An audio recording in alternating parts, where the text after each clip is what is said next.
Laporan Komnas Perempuan menyebut kasus kekerasan terhadap perempuan meningkat. Ironinya, perempuan yang menjadi korban kekerasan justru mengalami kriminalisasi seperti tuduhan pencemaran nama baik sehingga mereka semakin tidak berdaya memperoleh keadilan. Dan bagaimana memastikan penyelesaian kasus terhadap kekerasan bagi perempuan ini bisa adil, baik perlakuan secara sosial di tengah masyarakat atau aturan hukum yang berlaku. Kita diskusikan dengan narasumber yang sudah bergabung dari luar studio lewat sambungan Zoom. Yang pertama, Prof. Alimatul Kiptiah, Komisioner Komnas Perempuan. Selamat sore, Prof. Alim. Selamat sore, Mas Ferdi. Gimana kabarnya? Sehat, Prof. Alim, sehat? Alhamdulillah sehat, Mas. Terima kasih, Prof. sudah bergabung dengan kita sore ini. Dan yang juga sudah bergabung menemani kita sore ini ada Pak Kusmana, sosiolog UIN Jakarta. Assalamualaikum, selamat sore Pak Kusmana. Selamat sore, Mas Ferdi. Ya, sehat ya Pak? Bagaimana kabarnya? Baik, alhamdulillah sehat. Semoga kita semua senantiasa sehat ya. Oke, kita langsung diskusi saja. Sore ini saya ke Prof. Alim dulu. Prof, ada yang menyebut bahwa ini kekerasan terhadap perempuan ini menjadi fenomena laten begitu ya di tengah masyarakat. Kita ingin mendapatkan dulu secara data dari lapangan berapa terjadi peningkatan kasus kekerasan terhadap perempuan ini dalam kurun waktu 2 tahun inilah. Mungkin di masa pandemi ini kabarnya juga angkanya cukup besar begitu. Silakan Prof. Alim. Baik, terima kasih Mas Ferdi ya. Jadi kalau berdasarkan data Catahu Komnas Perempuan, 5 tahun terakhir ini ada sekitar 24.000 sekian ya kekerasan seksual yang terjadi. Yang mana 29%-nya itu adalah perkosaan. Nah, kalau dari data yang langsung tahun 2021 ini yang langsung lapor ke Komnas Perempuan itu meningkat sangat tajam sekali. Bahkan ini per bulannya laporan kekerasan yang dialami oleh perempuan itu sekitar 500-an kasus ya, yaitu baru yang ada di laporan langsung di Komnas Perempuan begitu. Oke, artinya banyak persentasenya kepada kasus kekerasan terhadap perempuan dari segi seksual, kekerasan seksual begitu ya, Prof? Kalau di ranah komunitas, kekerasan seksual itu trennya selalu ranking pertama. Ya, itu kekerasan seksual ya. Kalau di ranah KDR privat itu adalah kekerasan terhadap istri. Itu yang paling tinggi dialami dan kekerasan psikologis itu yang pertama. Tapi kalau di ranah komunitas itu kekerasan seksual itu paling tinggi. Yang dimaksud di ranah komunitas itu termasuk di public transport, di public area ataupun juga di lembaga pendidikan ya, itu masuk kategori di komunitas. Oke, kalau dari perspektif umur ini yang paling banyak angkanya range berapa, Prof? Ya, bervariasi sekali range-nya ya, hampir segala umur itu ada. Tetapi kalau misalnya yang di lembaga pendidikan ya, itu memang 27% dari total kasus di lembaga pendidikan itu ada di perguruan tinggi. Nah, itu range-nya ya, kalau kita lihat. Dan sekarang ini banyak juga sih ya laporan yang ke KPAI ya, yang usia anak-anak ya, terkait dengan kekerasan seksual itu. Karena kan biasanya kita bekerja sama dengan KPAI, kalau memang itu korbannya adalah anak-anak, dirujuknya adalah ke KPAI. Tetapi kalau dia bukan anak-anak, maka kemudian ke Komnas Perempuan salah satunya, ataupun lembaga-lembaga layanan yang ada. Oke, trennya di masa pandemi ini justru angkanya juga cukup tinggi, Prof? Yang paling tinggi di masa pandemi ini adalah kekerasan cyber berbasis gender. Itu meningkat 920% tahun kemarin ya, dari laporan 120 lembaga. Tapi kalau yang laporan langsung ke Komnas Perempuan itu meningkat 300%. Jadi dunia cyber, dunia digital itu sekarang juga semakin meningkat ya kekerasan yang terjadi. Dan kebanyakan pelakunya adalah paling banyak teman dan juga tetangga. Sehingga PJJ ya, pendidikan jarak jauh dan kerja dari rumah itu ternyata juga memicu pindah tempat begitu kekerasannya dari yang dunia offline ke dunia online. Oke, baik.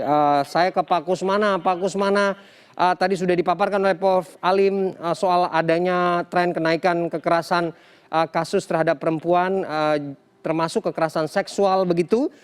Dari kacamata atau perspektif sosiolog, apa yang terjadi sebenarnya di tengah masyarakat kita saat ini? Iya, ini keresahan ini memang meresahkan sekali dan pemerintah juga perlu ada solusi untuk ini. Walaupun pilihan untuk solusi ini sulit ya. Jadi lahirnya Permen 30 ini adalah keberanian yang perlu diapresiasi karena di tengah kesulitannya menghadapi ini, dan fenomena ini memang luar biasa. Ya, kita ada di Indonesia di mana hubungan seksual ini diatur tidak hanya di dalam kitab suci, tapi di dalam adat istiadat yang istilahnya adat timur, yang sangat luar biasa menjaga kemuliaan, bahkan juga mungkin virginitas atau keperawanan yang mulia yang dijaga itu. Dan dengan interaksi yang semakin terbuka baik virtual ataupun tidak, ini membuka kesempatan-kesempatan itu, dan saya kira pengaturan itu adalah salah satu jalan yang terukur yang bisa diambil ya. Walaupun tentunya ini menimbulkan reaksi yang pro kontra, yang seperti yang kita lihat bagaimana pro kontra terhadap permen ini demikian kuat. Oke, itu lebih lanjutnya soal yang baru saja ya terkait Permen 36 ini ya. Tapi gini Pak Kusmana, apakah kemudian ini masih ada hubungannya dengan perspektif gender begitu ya, ideologi gender yang berkembang di tengah masyarakat sehingga perempuan posisinya gampang sekali dikriminalisasi begitu? Ada tidak hubungannya? Oke, bahwa dalam dunia sistem patriarki yang androsentrik, yang mengutamakan laki-laki, memang kemungkinan untuk itu besar.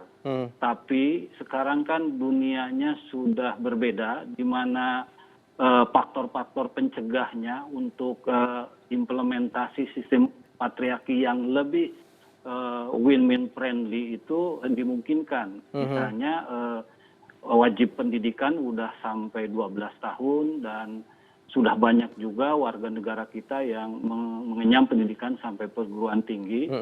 Dan saya kira pendidikan ini salah satu cara untuk merasionalisasikan sistem patriarki yang memang sudah berakar ya dalam sejarah manusia, termasuk di kita di Indonesia. Oke, saya ke Prof. Alim. Prof, dengan adanya ideologi yang masih berkembang soal ideologi gender yang di tengah masyarakat, yang kemudian ini membuat gampang sekali perempuan mendapatkan perilaku diskriminatif begitu ya, bahkan dikriminalisasi begitu. Nah, dengan kondisi seperti ini, perempuan atau korban ini justru dianggap semakin tidak berdaya untuk mendapatkan keadilan hukum. Ini penyebabnya kenapa? Ya, ada beberapa persoalan ya kenapa ini terjadi gitu. Yang menurut saya budaya-budaya yang menyalahkan korban itu masih dominan di masyarakat kita. Kalau dari penelitiannya Infit, itu sekitar hampir 70% ketika terjadi perkosaan itu dikarenakan baju mereka yang terbuka. Ini masyarakat kita masih melihat seperti itu. Yang mana itu harus dikritisi ya, dikritisi gitu. Karena kalau dari data yang ada, korban-korban kekerasan seksual, mereka itu beragam. ya tidak semuanya karena pakaian terbuka. Mereka yang pakaian tertutup pun juga mengalami kekerasan seksual gitu.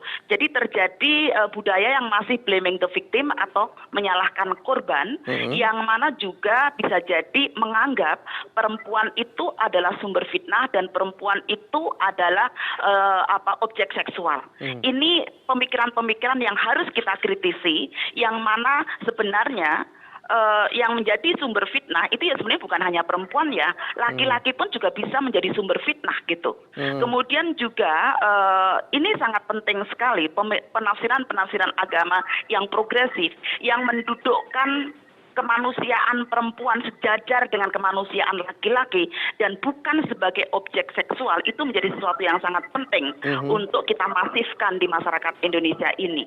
Walaupun memang agak berat ya Mas ya, kalau datanya tadi masih 70%. Itu sekitar banyak sekali masih terjadi penyalahan kepada korban ketika terjadi kekerasan seksual itu gitu. Atau karena juga payung hukumnya juga tidak ada yang pas begitu untuk ditempatkan terhadap kasus-kasus yang terjadi. Tapi dijawabnya nanti Prof. Alim dan Pak Kusmana. Kita break dulu sejenak. CNN Indonesia Newsroom akan kembali usai jeda.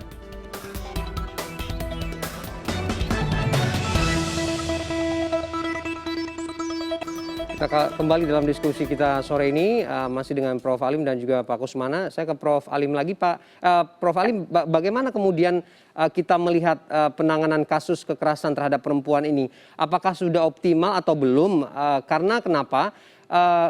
Informasi atau data yang kita peroleh, rumah aman yang juga ditujukan bagi para korban kekerasan bagi perempuan ini juga belum dirasa cukup aman juga, dan bahkan kapasitasnya setiap waktu ini juga meningkat begitu. Bagaimana kemudian bisa memastikan penyelesaian kasus kekerasan terhadap perempuan ini benar-benar selesai, Prof? Ya, mungkin saya lanjutkan dulu ya tadi ya, kenapa ini terjadi selain blaming the victim. Sebenarnya kalau dari kasus yang ada itu hanya sekitar 30% ya yang diproses secara hukum. Kenapa hanya sekitar 30% yang diproses secara hukum? Karena ada definisi yang terbatas di KUHP kita. Lalu juga jenis-jenis kekerasan yang diakui oleh KUHP itu sangat terbatas, dan juga ada kesulitan pembuktian yang terkadang sangat membebankan korban. Oleh karena itu, payung hukum yang komprehensif terkait dengan upaya-upaya pencegahan dan penanganan kekerasan seksual ini sangat penting sekali. Tadi sudah disebutkan ya, ada beberapa shelter yang sudah tidak bisa lagi menampung karena banyaknya kasus-kasus yang ada. Karena itu rancangan undang-undang penghapusan kekerasan seksual itu menjadi sesuatu yang sangat penting gitu untuk kemudian kita kampanyekan ya, karena besok tanggal 25 November ya sampai 10 Desember itu kan juga hari anti kekerasan terhadap perempuan ya, yang perlu kita galakkan bersama begitu. Oke, kalau dari data juga kasus kekerasan terhadap perempuan ini juga banyak terjadi di kawasan perkotaan atau pedesaan ya, Prof. Alim? Ya, yang terdeteksi adalah di kawasan perkotaan ya, karena akses itu mudah. Tetapi sebenarnya ya tidak hanya di perkotaan saja. Karena ini seperti gunung es ya. Sebagaimana di data dari kajian Komnas Perempuan, misalnya selama masa pandemi kemarin, mereka yang memilih diam ya itu kan 80,3%. Ya, 10-nya itu lapor ke lembaga layanan, 10 yang lain itu lapor atau curhat ke teman dekat, ke ayah ibu, ke tetangga dan sebagainya. Artinya 80% ya itu ya banyak ya yang memilih diam itu gitu. Sehingga menurut saya sih bisa menyebar ya di berbagai macam wilayah desa dan kota, walaupun memang yang terdeteksi yang mudah lapor itu kan yang di perkotaan begitu. Oke, saya ke Pak Kusmana. Pak Kusmana, apakah kemudian dengan kondisi si korban ini semakin dipersalahkan begitu di tengah masyarakat, membuat penanganan kasus kekerasan terhadap perempuan ini memang tidak pernah selesai begitu, sehingga juga ditambah payung hukum yang masih abu-abu begitu untuk menyasar kekerasan yang terjadi. Bagaimana Anda melihat ini? memang ini laten dan numpuk-numpuk persoalannya, dan ini membuat korban itu semakin tidak berdaya. Dan saya kira setuju dengan Mas Ferdi bahwa masih belum clear-nya upaya pengukuran bagaimana menangani persoalan kekerasan seksual ini perlu mendapat perhatian, saya kira. Dan ini sudah pada level yang agak urgen ya. Apalagi tadi dilaporkan sedemikian mengkhawatirkan ya yang laporan dari Profesor Alimatul Kiptiah. Pak Kusmana, pendekatan apa yang masih bisa dilakukan, Pak, di tengah masyarakat? Ya, ini harus agak lugas ya melakukan pendekatan ini, dan harus komprehensif ya. Jadi harus ada